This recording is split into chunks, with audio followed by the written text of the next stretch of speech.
SSP जिला कोरंगी हसन सरदार न्याजी की हिदायत पर जिला कोरंगी पुलिस की जराइम पेशा अनासिर अफराद के खिलाफ कार्रवाइयाँ जारी है।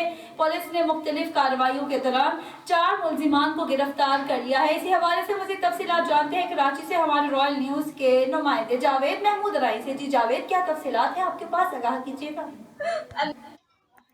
जी बिल्कुल, एसएसपी जिला कुरंगी हसन सरदार न्याजी की हिदायत पर जिला कुरंगी पुलिस का जराइम पेशा अनासिर अफराद के खिलाफ कार्रवाइयाँ जारी हैं। कुरंगी सनती एरिया पुलिस ने खुफिया इत्तला पर कार्रवाई सरकारी ज़मीनों पर कब्जा करने में मुलविस गिरोह के कारिंदे को गिरफ्तार कर लिया है।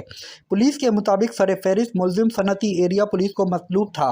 गिरफ्तार मुलजिम की शनाख्त रोशन अली के नाम से हुई है, जबकि थाना शाह फैसल कॉलोनी पुलिस ने खुफिया इत्तला पर कार्रवाई के दौरान 2 मतलूब मफरूर मंशियात फरोश मुलजिमान को रंगे हाथों गिरफ्तार करके गिरफ्तार मुलजिमान के कब्जे से 2 किलो से ज़ायद मंशियात चरस बरामद की है।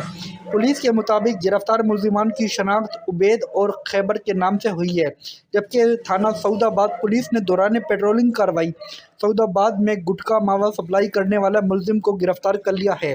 गिरफ्तार मुलजिम से 7 किलो से ज़ायद मदर सेहत गुटखा बरामद किया है। पुलिस के मुताबिक गिरफ्तार मुलजिम की शनाख्त जुनैद ज़हीर के नाम से हुई है।